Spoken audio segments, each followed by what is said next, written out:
Joseph Patterson. The jury have found you guilty of murder in the first degree. Have you anything to say before the court imposes sentence? Yeah, I got something to say. I just want to tell my friend, Mr. Stowell, that he's got something coming to him, and he's gonna get it. The court will remind the prisoner the district attorney has but fulfilled the obligations of his office. It is therefore the sentence of this court that the defendant shall be put to death during the week beginning June 2nd, 1938, in the manner and place prescribed by law. You are remanded to the custody of the sheriff. Edward Hennessy, Associated Press. This letter will admit you to the execution as required by law of Joseph Patterson, the state's prison the night of June 4th. Check? Okay. Okay, Hennessy, move on in.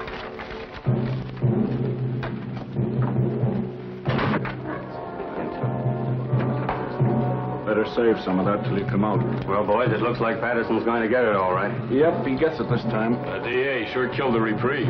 Went to the governor himself. He's a tough hombre, all right, all right. Who, Patterson? No, Stowell, the district attorney. You said it. All right, boys. This way, please.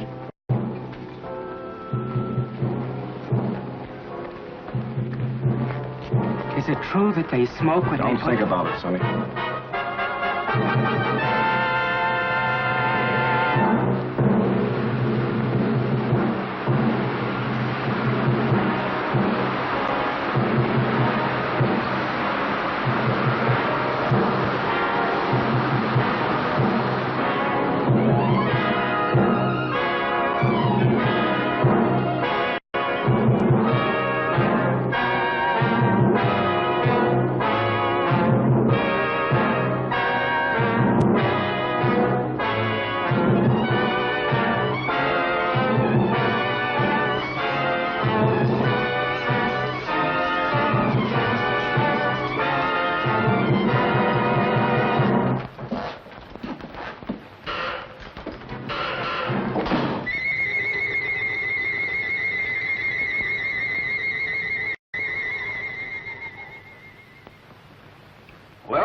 That's that.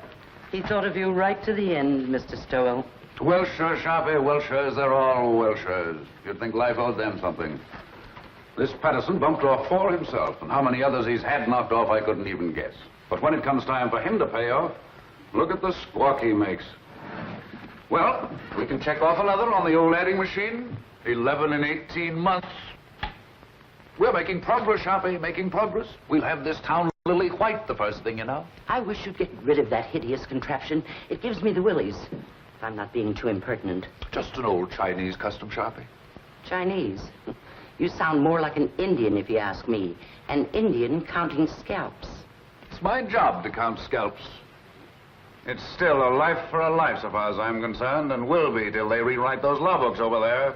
For you, Miss Sharp. Oh, thank you, Sonny. You're welcome, Sharpie.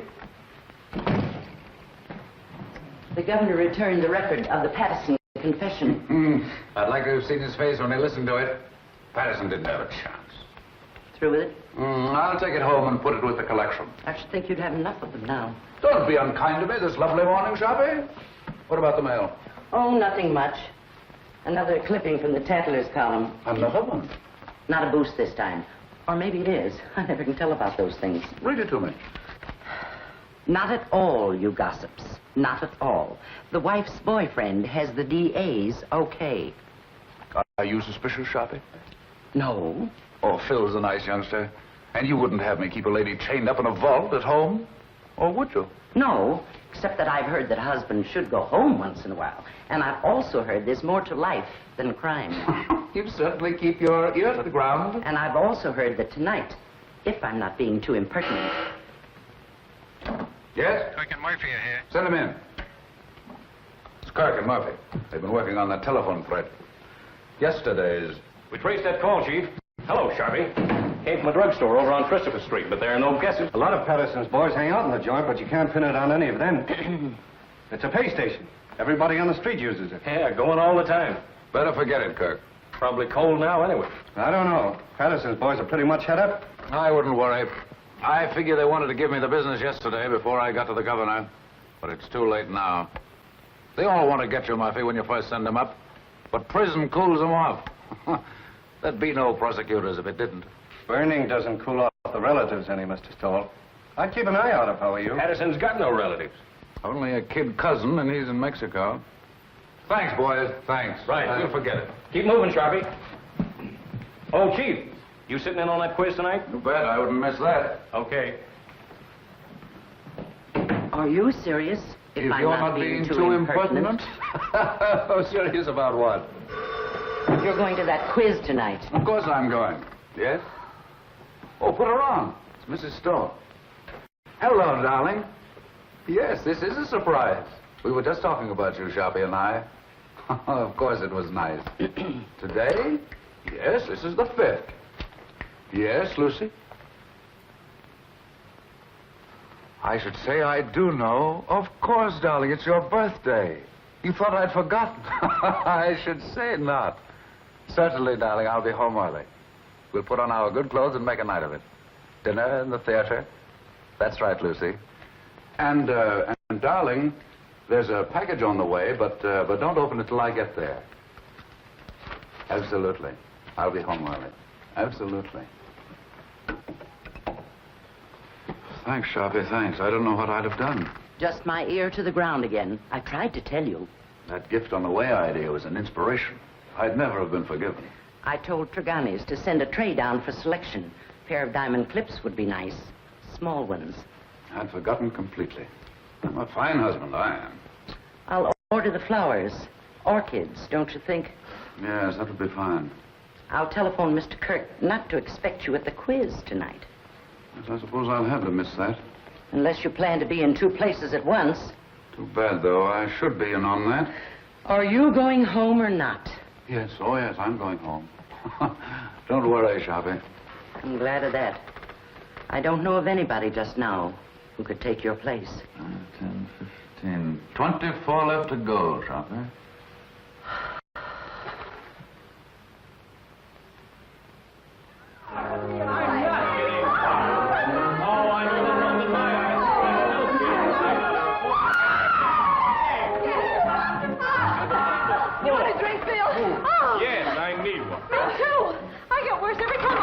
You couldn't. Don't let him kid you, Liz.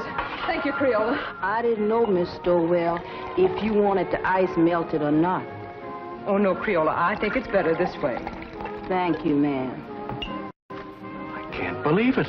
She's marvelous. She's my new maid, but you should taste her biscuits. They're wonderful. I'll taste a highball if it's all right for everybody. 2 fingers, please. Don't make it too weak. Hello, Mr. Stowell. Hello. Why, hello, Jim. Hello. Jim, you're early. Hello, Jim. How are you? Just in time for a drink. Happy birthday, darling. It is now. I didn't know, Lucy. Why'd you keep it a secret? All the old girls do, Elizabeth. Hiya, Phil. Fine, Jim, fine. Would you like a drink, darling? I'm ashamed of myself for forgetting. Me, a cousin, too. Thanks, darling. I'll fix my own. I almost forgot myself. And I am a husband. Hello. New glasses? Well, the set's from Phil. Isn't it lovely? Birthday present? Oh, they're just replacements for the ones I break. So you remembered. Well, that was nice of you, Phil. Seems I saw something in the papers recently about Lucy and Phil, didn't I? Just a bit of scandal. I can't get away with a thing. I saw that. I wish it hadn't gotten the newspapers, though. Not that I care particularly, but you know, a man in my position. You're joking, aren't you? It was a triple date, Jim, and I didn't show up. The young things took pity on me. You don't think I'm serious? You don't think I suspect Lucy, do you? I didn't know what to think. You know, when you're talking to a district attorney. Well, I hope I'm not bringing my job home with me, Elizabeth. Monster though I'm supposed to be. Caesar's wife must be above suspicion. To Caesar's wife. Wait a minute, John. Do you know what happened to Caesar's wife? Something dreadful. He killed her. Deader than a doornail. Oh. Well, let's just drink to Lucy. To Lucy. Thank you, darling. Hey, Mr. Stowell. Yes, Creola. Telephone. Who is it, Creola? Who is it? It's the gentleman who works in your office, Mr. Stowell. It's Mr. Curry. Oh, please, Jim. Oh, of course, darling, of course. What's the matter with me? Tell Mr. Kirk I'm not in. And Creola, I'm into nobody from now on. Understand? Nobody. Yes, sir. I understand. You just ain't in. I still don't believe it. Sometimes I wonder if Jim is my husband or just district attorney. How goes it at the university, Phil? I'm on my last postgraduate course right now. Political science. Do you know, after this, I'm afraid I'm going to have to go out and go to work? He hates to give up watching football practice. Come on, Einstein. We've got to go. I'm going to make him study tonight or bust. Let's bust. A great, big, beautiful bust all over town. What do you say? Oh, you ninny, come on. Thanks, Lucy, for the game and the drink. See you soon. Bye-bye. Happy Goodbye, birthday. kid. Thank you. Good-looking pair of kids. Nice, too. I wonder if they'll ever get married. Mr. Stowell, I told the gentleman you said you wasn't in, but he didn't believe me, Mr. Stowell. He says to tell you it was important, and to tell you that the cousin from Mexico was in town. But he didn't say what cousin, Mr. Stowell. That's all right, Crayola. Thank you. You welcome. What does that mean, Jim? The cousin from Mexico? Nothing at all. Kirk shouldn't bother me here with details. Well, we'd better go along then. We'll have to hurry if we're going to dress. There's no place to hurry to when I'm with you. Darling.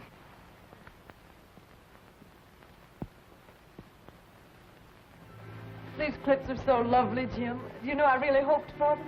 That's my girl. I bet you hoped me into them. Well, don't people say that if you hope hard enough for anything, it comes true? Only foolish people, darling. Hope's a cheat, but not a very kind one. Must you be cynical tonight? Oh, don't listen to me. Hope is fine, darling. But having is so much better. Nice husband. Oh, now you make me feel uncomfortable. I've got a confession to make. The clips weren't really my idea. They weren't? No.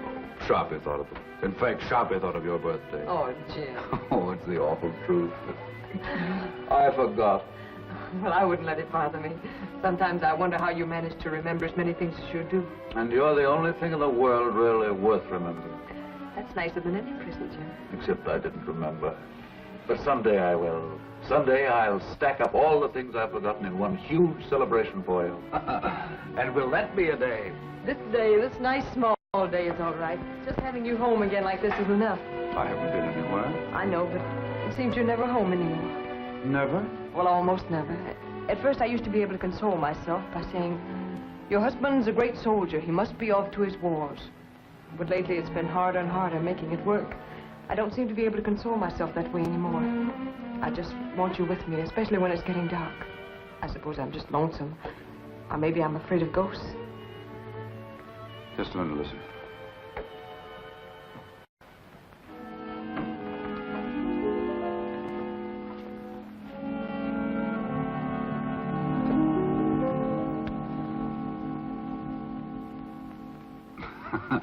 Just in case of ghosts. Jim, must you carry a gun even on our night out? It's nothing, darling. What the well-dressed man must wear. That doesn't sound like you, Jim. I know you're just trying to put my mind at ease, but you didn't used to joke about things like this. It's nothing, Lucy, I promise you. But it isn't nothing. When you scolded Liz this afternoon when she was joking about Phil and me, you said you didn't want to bring your job home with you. Now you are bringing it home with you. You really mean it, Lucy? Well, look, Jim, we can't even go out on a birthday celebration without your being armed. I'm sorry, Lucy. But it isn't as serious as you think. The gun has made everything sort of melodramatic. But I didn't realize that I was bringing the job home with me. Sharpie accused me of it, but I wouldn't listen. I've been wrong. I stand convicted. Pardon me, Governor, and I promise it won't happen again. But it isn't just the gun, Jim. I know, darling, it's me. It's the job. It's everything about me. Yes, Crayola? These just come. Orchid. Oh, this is my birthday. Jim, you're a darling. You're a considerate, impeccable husband. And I'm ashamed of myself for saying the things I did a few minutes ago. Now I'm caught again. Caught? Sharpie thought of the flowers, too. Oh, dear. Well, anyway, this is my birthday. I'll try to think of something original before the evening's over now.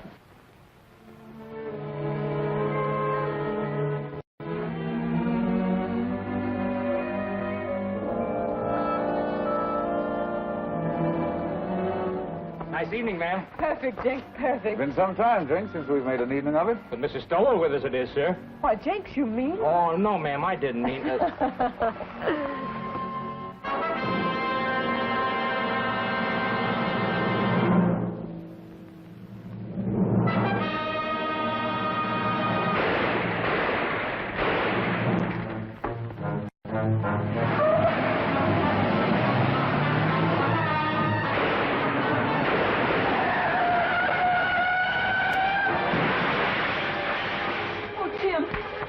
Jenks, call an ambulance.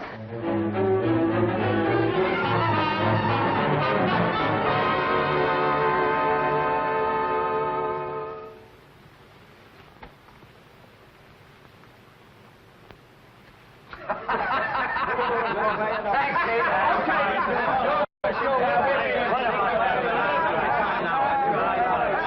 what do you say, gentlemen? What about giving a dead man a break?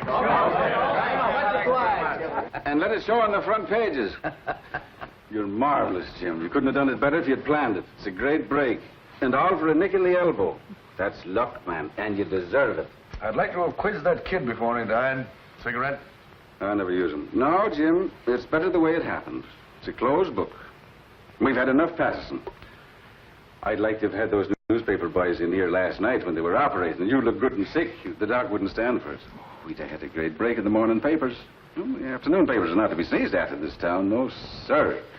If this were election year, we could snap you right at the city hall. Easy, just like that. Thanks, Dan. Thanks nothing. I'm doing you no favors I'm not doing myself. Well, you've got this town by the ear. It's served by its long, hairy ear. You're a hero, that's what you are. Well, goodbye, Jim. I'll be in later with the papers. All right. See you later.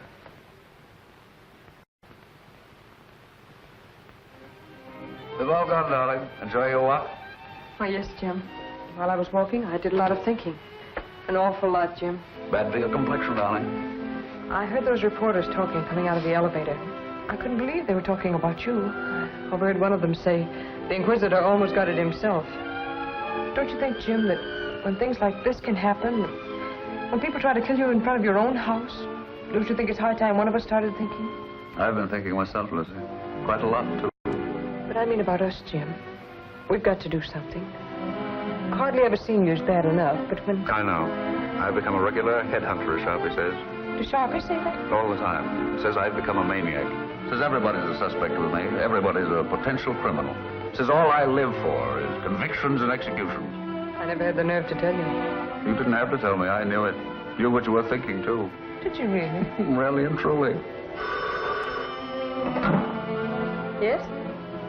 Who is it? Oh, it's Mr. Kirk. Do you want to talk? Yes, Auntie. Yes, Kirk? Fine, fine. No, I'll tell you what you do. You handle the office yourself. That's right. No, it isn't that. I'm fine. Perfect. No, Mrs. Stowell and I are going away on a trip. 3 or 4 weeks. We haven't worked it out yet. Maybe Canada, maybe California, maybe Europe. I've never had a vacation, and there's no telling where we'll end up. Thanks, Kirk. Thanks. Goodbye. Do you really mean that? Absolutely. We both need a vacation, Lucy. We both need to renew our old acquaintanceship. Oh, Jim. Yeah? You know, that trip we've been saving up for our old age? Or the one we were going to take for a honeymoon and didn't? Or any of those trips we should have taken and never did. All right, darling? I can't believe it, Jim. I really can't. Will you start believing right now?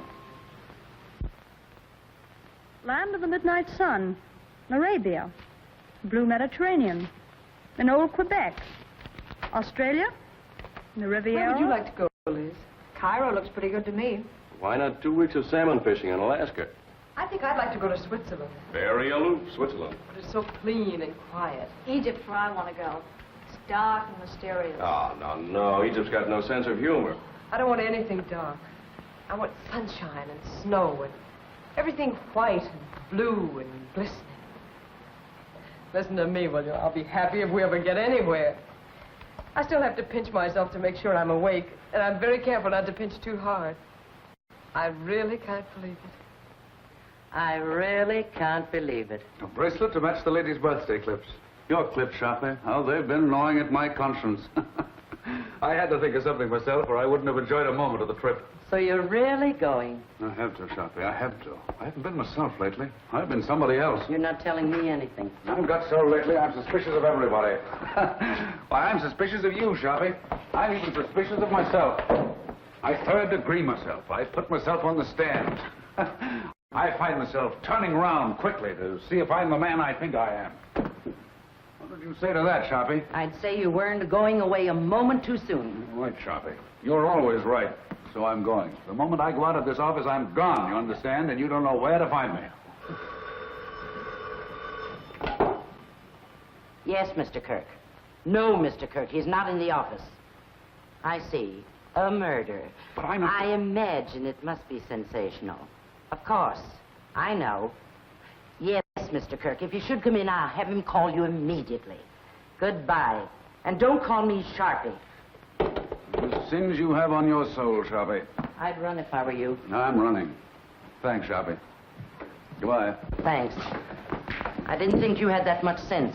If you're I'm not being too impertinent.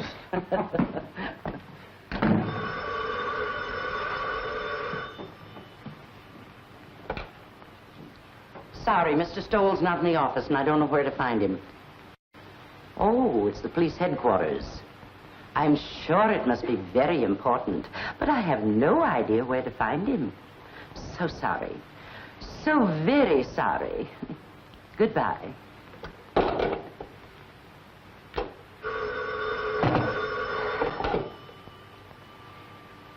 Sorry, he's not here, Captain. Oh, the McAllen murder.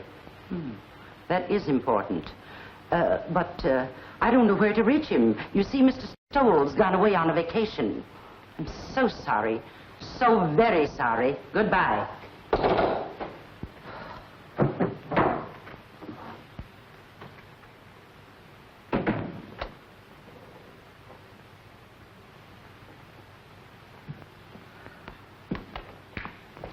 Hello, Sharpie. Where's the chief? I haven't the faintest idea. Well, I've got to get a hold of him. Dr. Shaw McAllen just shot his wife. Oh, indeed. Scoop Kirk. Well, it's the biggest thing that's broken around here in years. You know him, Sharpie, the Pittsburgh McAllens. Millionaires. He teaches up at the university. I'm sorry, Mr. Kirk, but Mr. Stowell is away on a vacation. Well, he can't have gone very far. He was here half hour ago. I know, but he was moving mighty fast. Yes, Lieutenant, what can I do for you? I wondered if you had located Mr. Stowell yet. He's gone. Sharpie says he's gone on a vacation. Oh, that's too bad. They're bringing McAllen over here. I figured Jim would want to question him. He won't open his mouth. Well, I'll question him. What did you pick up, Fred? Oh, the same old story. He was crazy about her and found her with another man. You know, I remember something about her. Didn't his family kick him out when he married her? Without a cent. Come on.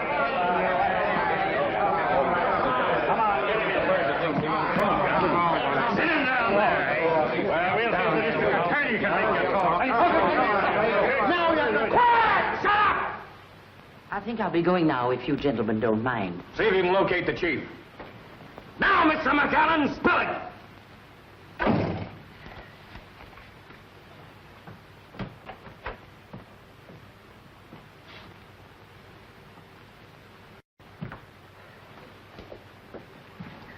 Lock up when they're all through, Pinky. And put the cat out. Okay, Sharpie.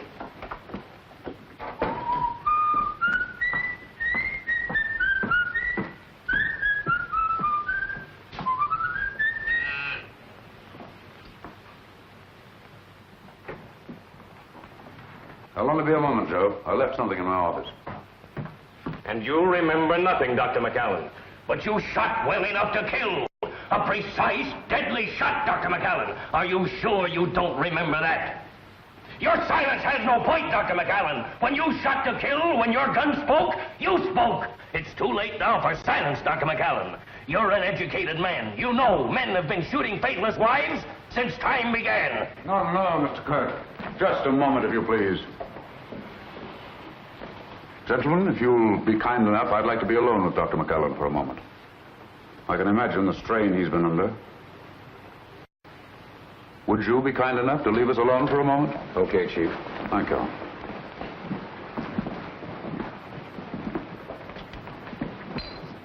I'm sorry, Dr. McAllen. We've been so inconsiderate. Sometimes my men allow their ambitions to run away with them.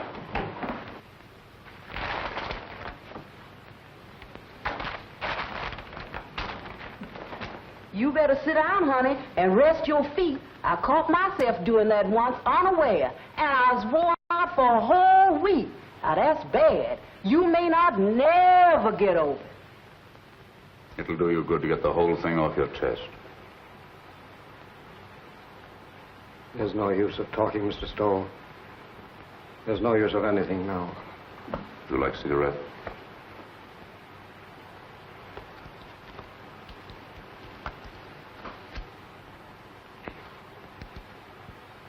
Drink? I have some very good brandy. I don't want you to talk if you don't feel like it. I just want you to know we're not monsters here. We're just human beings like yourself. They can do what they want with me. It doesn't matter anymore. But he's going to do anything to you, Dr. McAllen. I'm not trying to hide anything.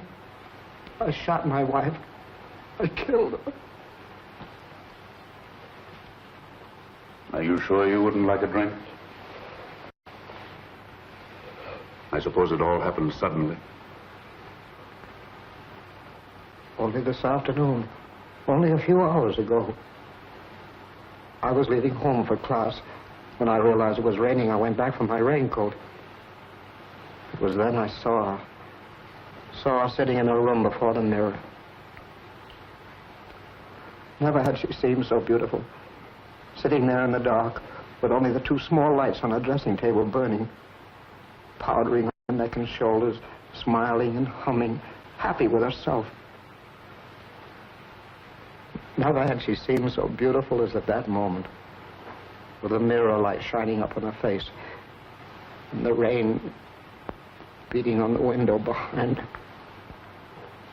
All husbands have moments like that. And at that moment, I realized how terribly I'd neglected her. Oh, I know it sounds horrible now, but it was for her sake I neglected her. For her sake, I worked, studied. I wanted her to have good things, and we were poor, very poor. I understand. You watched your wife before the mirror. And as I watched her, I said to myself I would never neglect her again. And then I tiptoed across the room to the dressing table. With her humming, she didn't hear me. I leaned down quickly and kissed her. Instantly, the moment I kissed her, she shivered.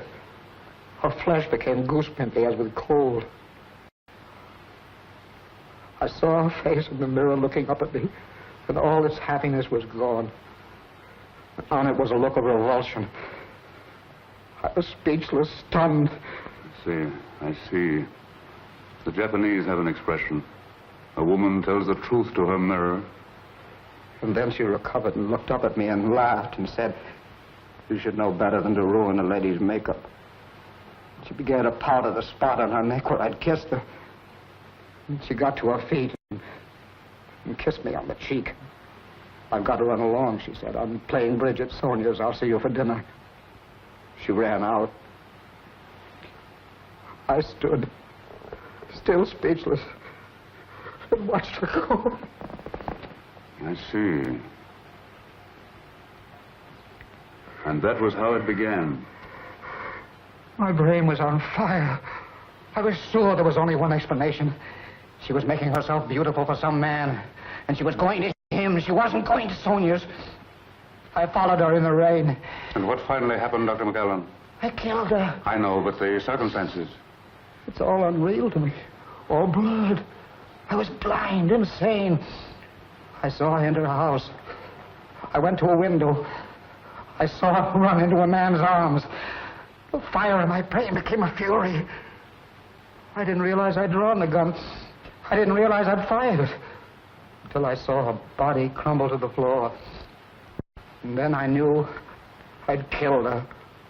In that instant, I knew I'd lost forever the one thing in the world I loved. It's my fault. My stupidity. My neglect.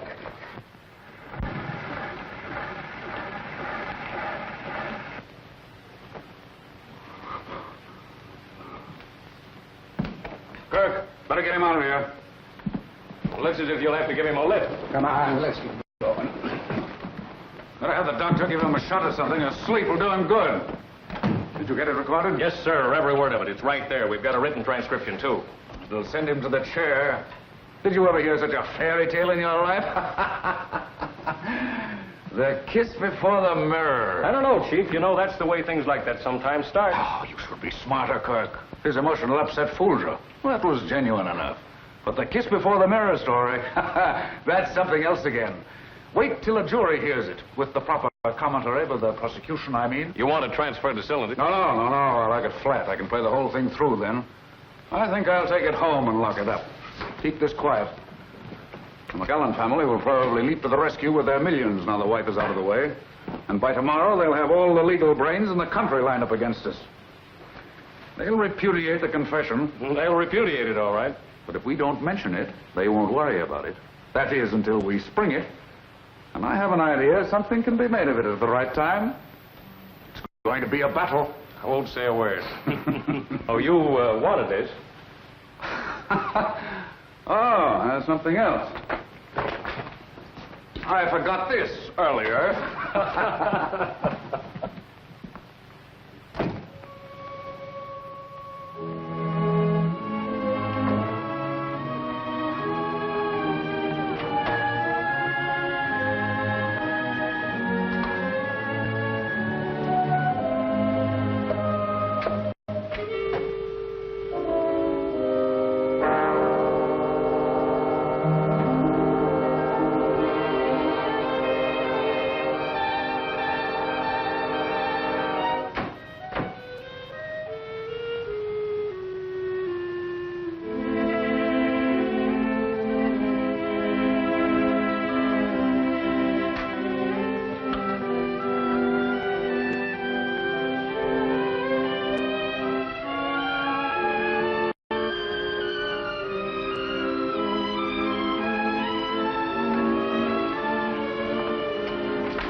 My message, darling?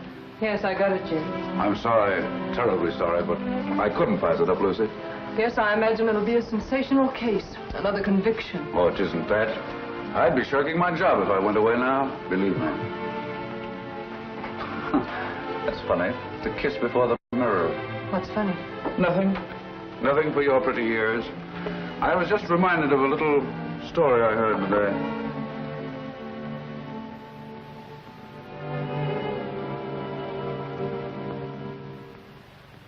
Dave Morrow to defend McAllen. Famous criminal lawyer engages family rallies to professor's aid.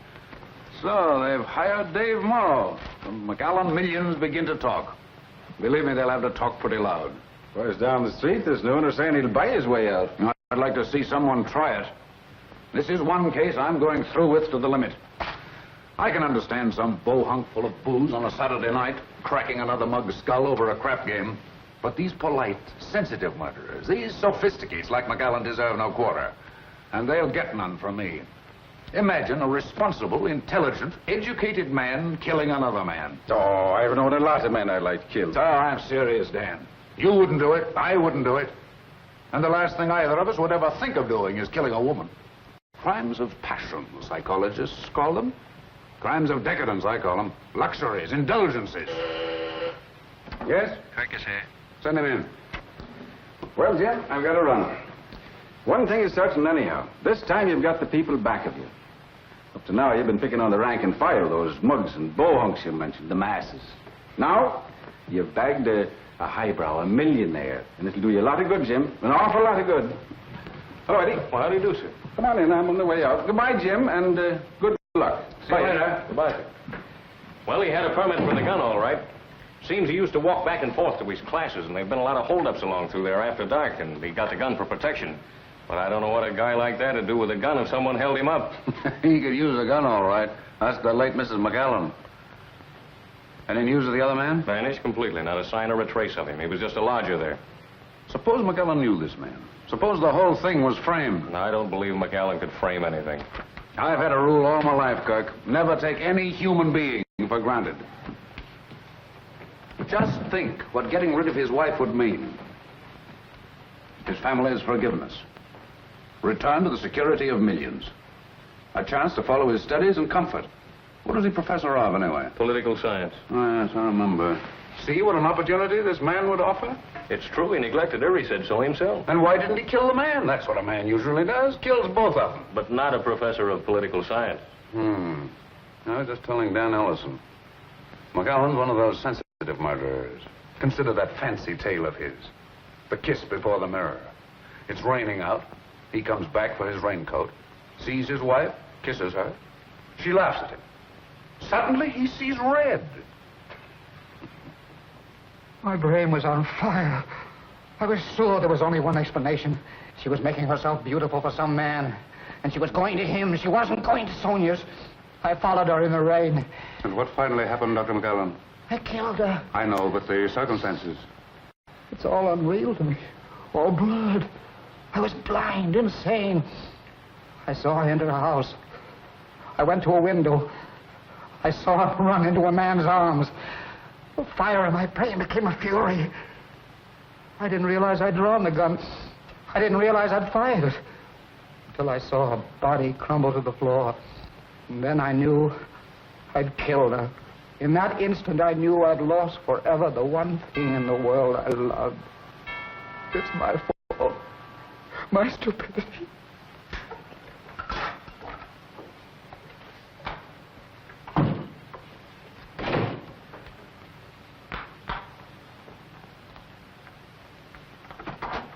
Oh, hello, Phil. Hello, Lucy.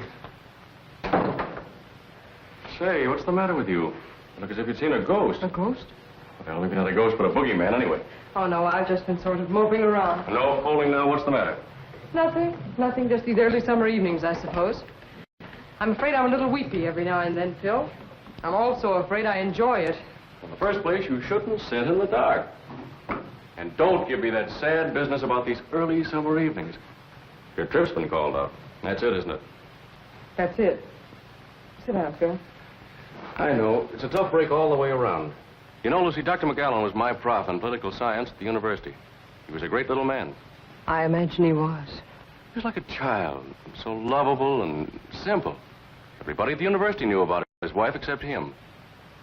I wonder how he came to find it out. Let's go out on the terrace. It's so close in here.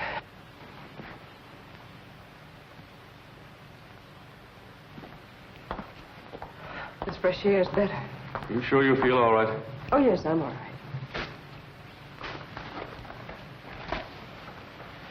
It was Dr. McGowan I came over to talk about, but perhaps I better let it go. You seem to have enough bother. Oh, go ahead, Phil. I'm fine now.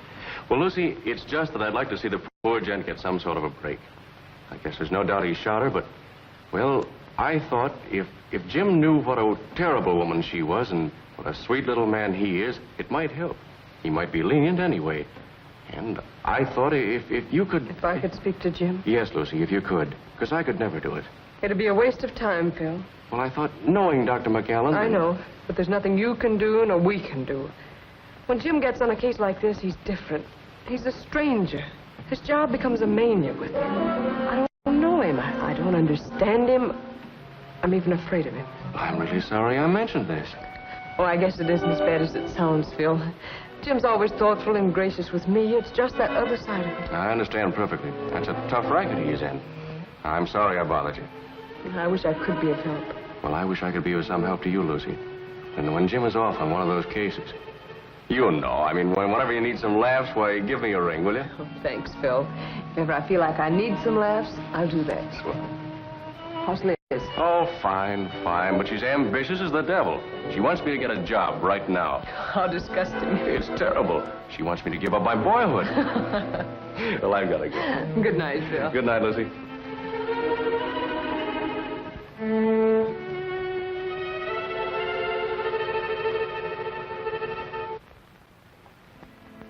Oh, I didn't know you were here, Jim. How long have you been home? Just a few minutes.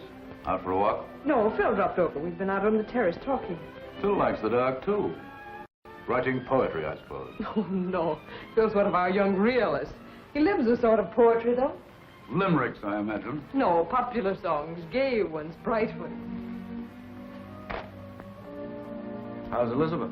Oh, she's fine. Phil says she's ambitious as the devil. She wants him to give up his boyhood. He couldn't mean his childhood, could he? What's the matter with you, Jim? Nothing. Why? Talking like that. You like Phil, don't you? You always have. Of course I like Phil. It's just my evil nature, darling. I was so disappointed not to find you here. I'm afraid I'm old-fashioned. I want my woman in the house when I come home. What's got into you, Jim? I was here. Yes, I know. I guess it was just when I found you here with Phil, I was... You don't mean jealous, do you? No, not jealous. Envious. I envied him. I envy anybody who has a single moment of your time. I envy them your eyes, your voice, your presence. I even envy them your shadow. Do you know the other morning when you told me of some wild dream you had that night? How you'd gone to a masquerade and I wasn't there? Do you know, I was furious. Furious because I wasn't there in your dream. furious with all the people who were. I didn't say anything about it, but it wasn't until I got to the office that I was myself again. Sharp is right, Jim. You are going crazy. With worship of you, darling.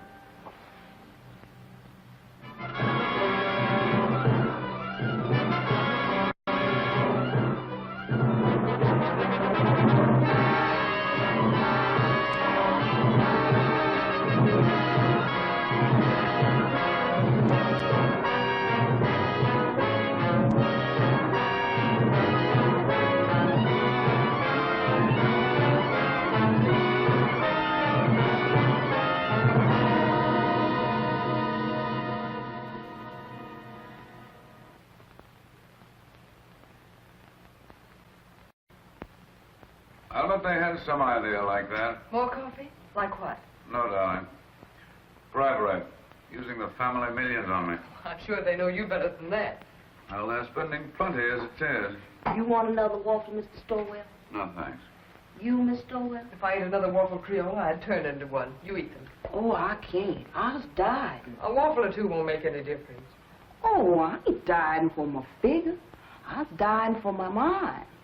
The doctor said if I didn't eat no more starch, it would take the fat off my head and I'd improve my mind. That's the telephone, Creole. Yes, I'll get it.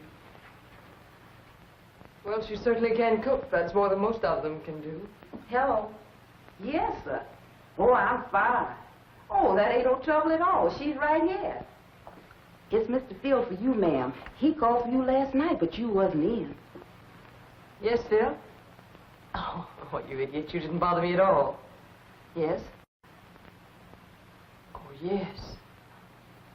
We'll drop over later. I'll see you then. Bye-bye. Oh, excuse me, ma'am. Liz and Phil had another quarrel. I've seen it coming for quite some time. Lucy, I wonder if you'd do something for me. Oh, it's nothing, but it might be exaggerated into something. Phil is chairman of the University Committee to help McAllen, isn't he? Yes, that's one of the things he and Liz quarreled about. She said it took up too much of his time. Well, you can see with rumors about like this, bribery and so on. It might be just as well to keep away from Phil until after the trial. You understand, don't you? It seems a little silly somehow. Appearances can be awfully important. If I sound like one of those husbands, you'll have to forgive me. Goodbye, darling. Goodbye, Jim.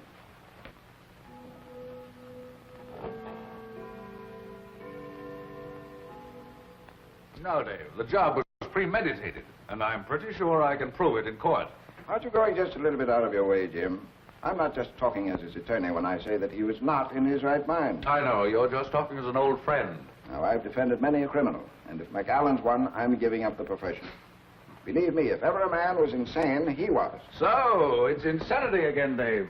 I suppose you've got your battery of psychologists and experts all lined up. And when they get through, you'll have McAllen fixed up so mad, you'll be asking us to believe that was his wife who shot him. Cigarette? No. But I tell you, the man was really crazy. It's the only possible explanation. If you keep on, none of us will be responsible for anything. We'll do what we like. We'll steal, kill, anything. And if the police catch up with us, we'll just go out and hire someone as smart as you to prove us crazy. That is, if we have the money. Now, look here, Jim. I'll give up my fee in this case if you'll play ball. Change the indictment to manslaughter with a recommendation for clemency, and we'll close the case. No, Dave, can't do it. Not and run this job as I see it. A man who murders, regardless of the circumstances, is already a criminal at heart. Oh, forget the job this time. McAllen's a human being, and the most helpless human being I've ever come across. You ought to go over there and take a look at him. Ah, I get it now, Dave. You're just giving me the human interest business. No, Jim. This is no trick. I tell you, McAllen is just a man like the rest of us. A man who is madly in love with his wife and blind with jealousy. Why, what happened to him might have happened to any of us. Might have happened to me or to you. Stop your kidding, Dave. See you in court. He looks as if you'd pinned his ears back. Don't let looks fool you, Kirk. Ma's a tough and wily gentleman. We've got a fight on our hands. Choppy, will you send 24 long-stemmed roses to Mrs. Stowell right away? White ones. Any card? Any special sentiment? No, just for me. They're conscience flowers. Are you sure 2 dozen will be enough? 2 dozen will be plenty. Here's Kurt. Tomorrow's going to be tough. But I'll send his psychologist and expert screaming back to Vienna when I get through with them. Wait till I spring that confession. A kiss before the mirror.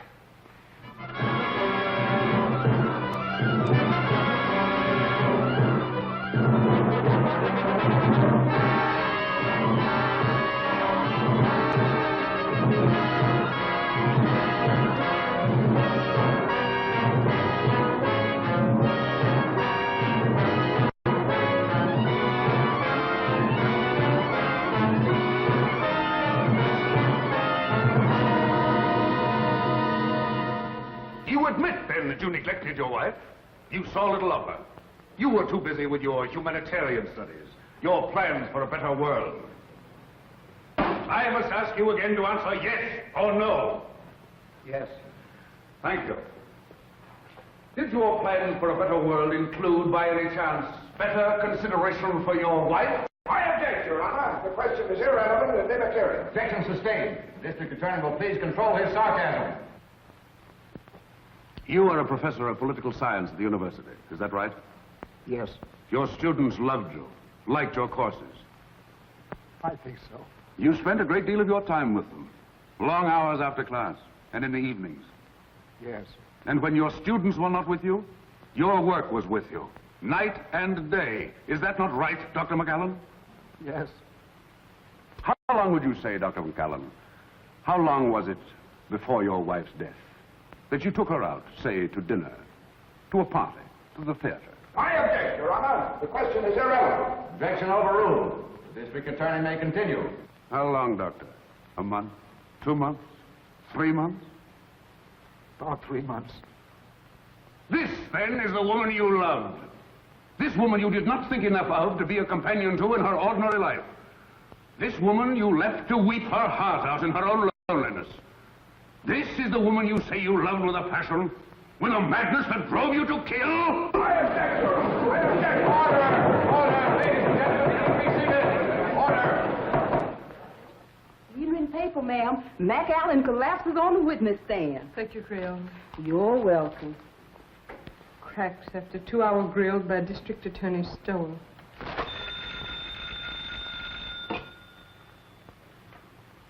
Hello. It's the telephone, ma'am. Who is it, Creole? It's for you, ma'am.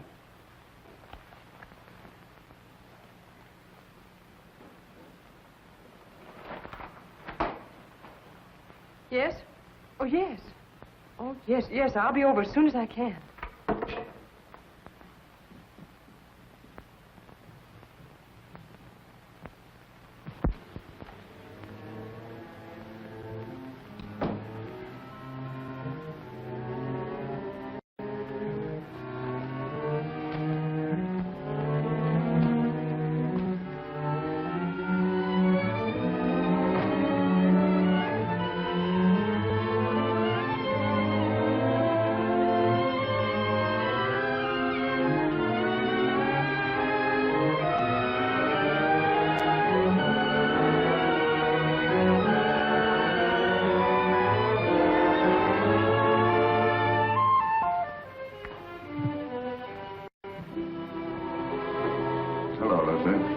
I didn't expect you home so early. I've had one of those days. Yes, I know. I read it in the paper. Sort of a Roman holiday, wasn't it? You shouldn't read the papers, Lucy. They're not for your pretty eyes.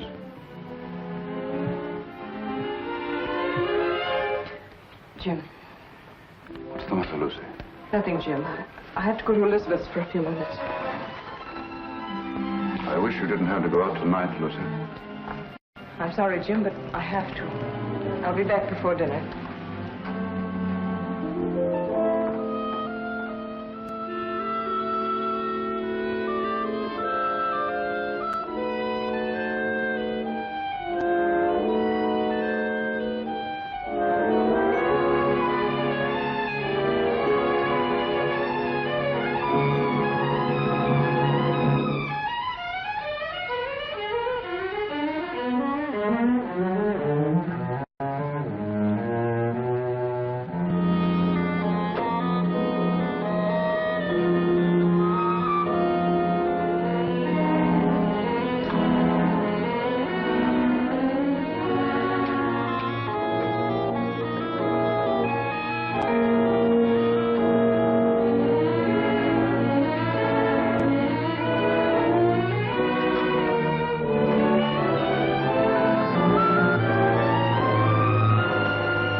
with the mirror light shining up on her face. I leaned down quickly and kissed her. Instantly, the moment I kissed her, she shivered. Her flesh became goose-pimply as with cold. I saw her face in the mirror looking up at me, and all its happiness was gone. On it was a look of revulsion.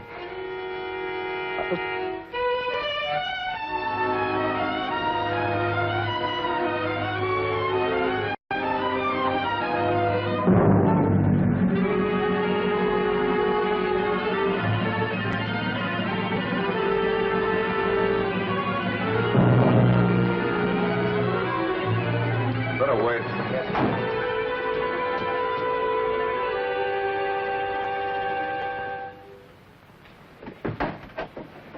Why, Jim.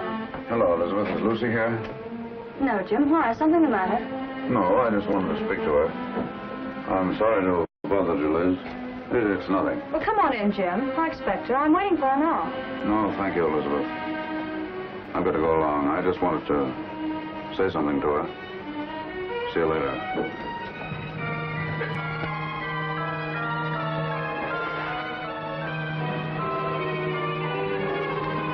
406 Maple Drive. You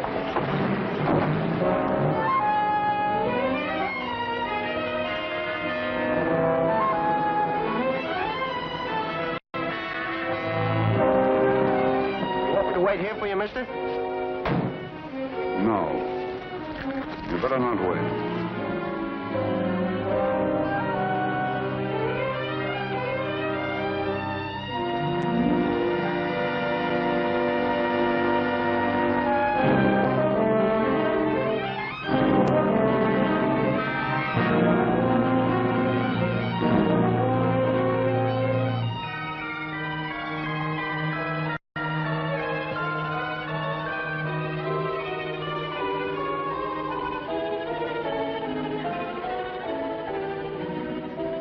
Herself beautiful for some man, and she was going to him. She wasn't going to Sonia's. I followed her in the rain. It's all unreal to me.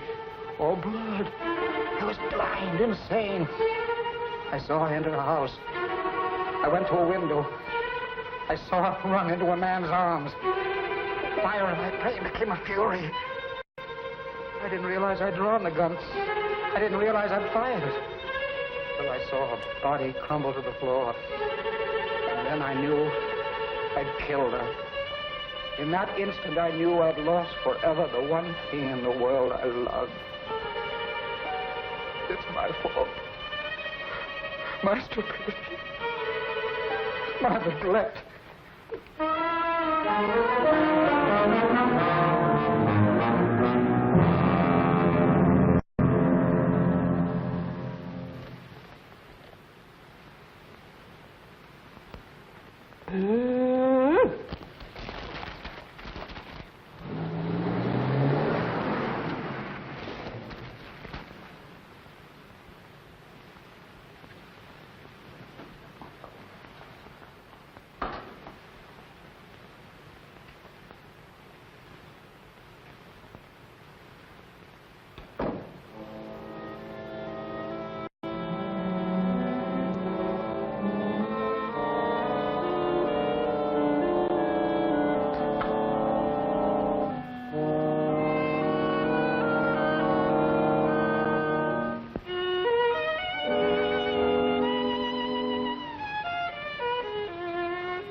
Stupid record.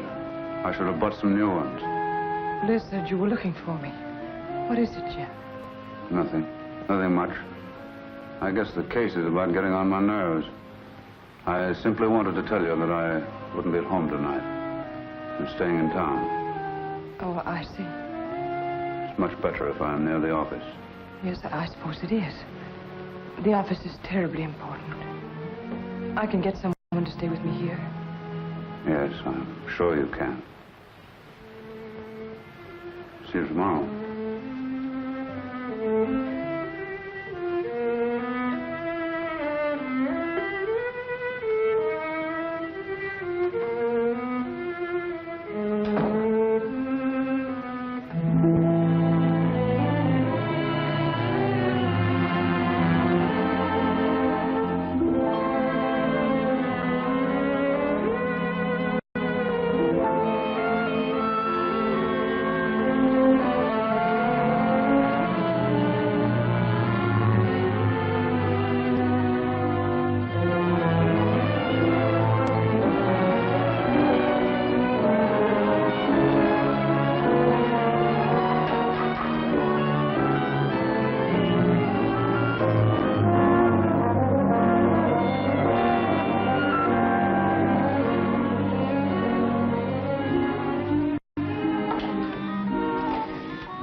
Hello, is that you, Phil?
I would like the permission of the court to request a change of the present indictment.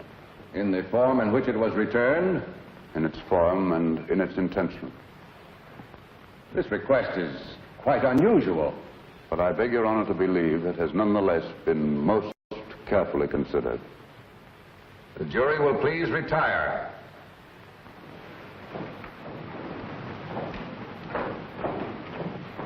What's the matter with Stowell today? Can't figure it out, unless he's got a new act. He looks as if he's ill. Oh, I do hope nothing's happened to him. This is the only day I can come. Here's where he pulls something out of his sleeve. The state has come to the belief that the indictment of murder brought against the defendant in this case was not fairly and justly conceived. The attorney for the state has come to the belief that he acted without premeditation. If it please the court, the state recommends that this indictment of murder be amended to a charge of manslaughter.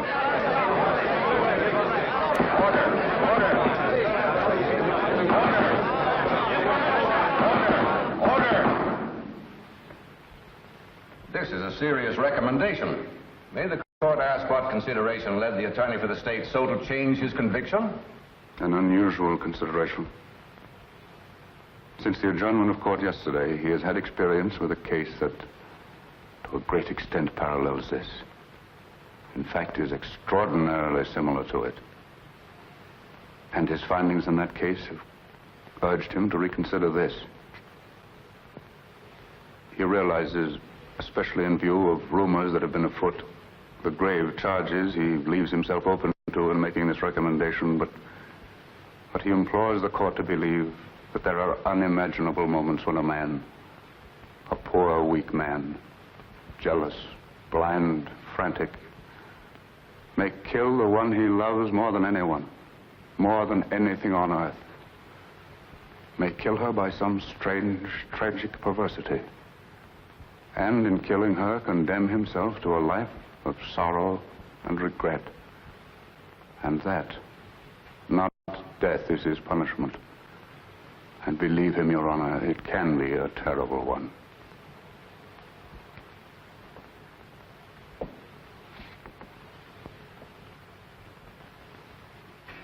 I see. I see. Please have the jury returned. The McAllen murder trial was startled into an uproar today by District Attorney Stowell. In a scene of unprecedented excitement, the McAllen trial came to an abrupt and dramatic close today. District Attorney Stowell asked the court that the first-degree murder charge be withdrawn. Well, it looks as if you're finally getting away on that trip, Mrs. Stowell. Something like that, Jenks.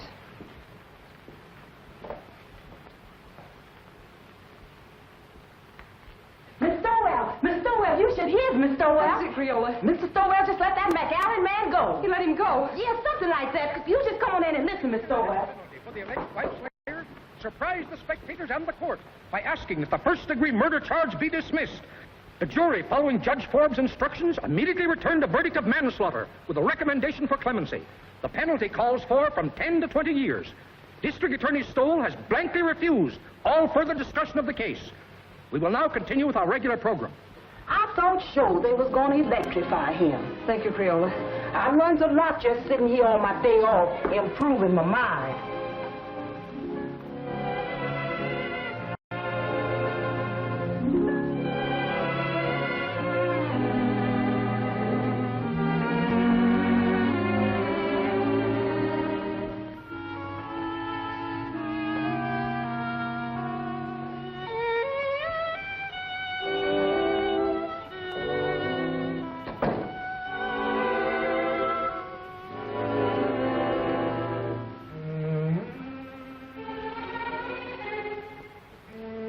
I saw Jenks outside.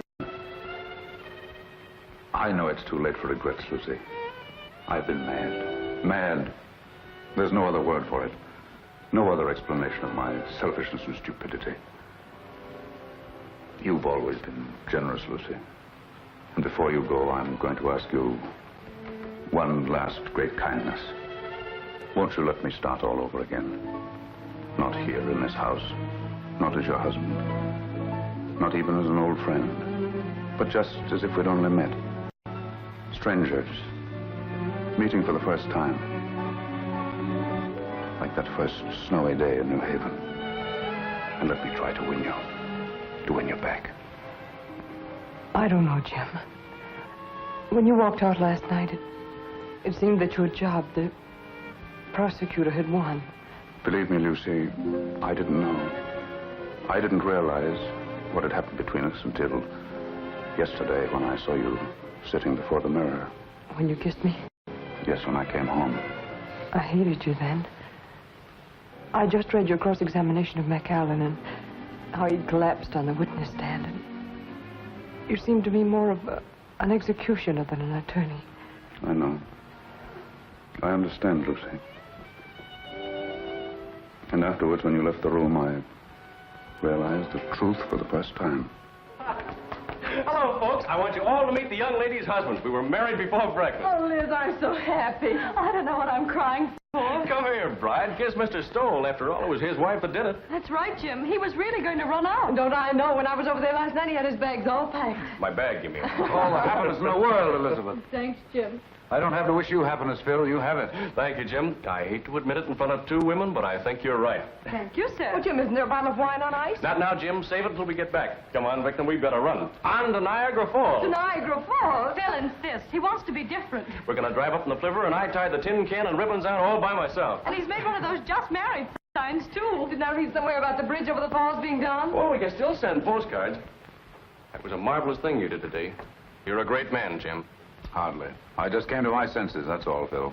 Well, come on, Liz. We've got to be moving. Well, goodbye, Phil. Goodbye, Jim. Goodbye, Lucy. Goodbye. Good luck. Thanks again, darling. Forget it. Ring us up when you get back. Come on, Mama. We got to go. Don't call me Mama. I don't like it. Well, you better get used to it. Hello. It's the telephone, Mr. Stowell. Who is it, Creola? It's that Mr. Allison from the office, and he said it was most urgent. No, Dan. Oh, I've had enough of the job. Enough for a while, anyway. That's right. No, I won't do it. No, I'm not resigning, Dan. The job's all right. The trouble's with me. I've just got wise to myself. But, Jim, the newspaper boys are packed outside, and there's some pretty nasty talk going around. Yes, bribery. The McAllen millions, you know what I mean. Let them talk. Let them investigate. Let them do what they like. I'll take care of them all when I get back. Let me talk to Sharpie. Yes, Mr. Stowell. With the greatest of pleasure.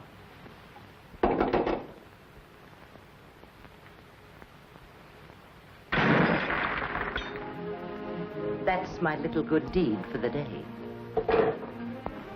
Never mind that, Jinx. And please bring the other bags back. I won't be going for a few days. Yes, ma'am. At first, I couldn't believe my ears. Someday, darling, I'll tell you a story and you won't believe your ears. About us? About me. About my great reformation. It happened last night. Tell me. I'll tell you on the boat for Europe, darling.